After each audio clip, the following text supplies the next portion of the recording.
but it's not quite as good as supercomputers, unlimited data power, processing, just frictionless processing at scale, more data points than you can see with your naked eye or human experience. Right. Meaning it's almost like, hey, I know the Bronx like the back of my hand. And with a computer, you could say, I've never been to Memphis, but I know Memphis like the back of my hand. Yeah, that's right. That's a great analog to it. That's a great analogy.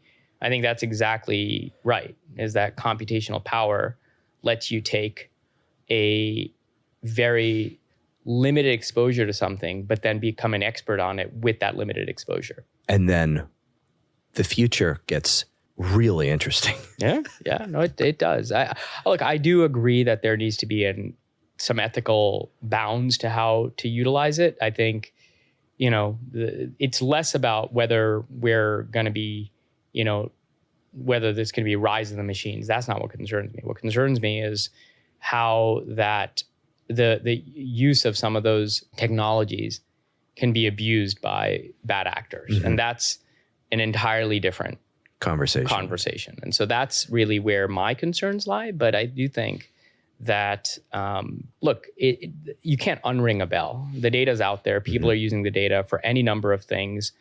Can you make it so that the people that are generating the data own a portion of it or are stakeholders? I would argue they are already because it's driving innovation that's very consumer and customer centric. It's creating, it's helping develop products that are much more in tune with what people will want or do want. Right.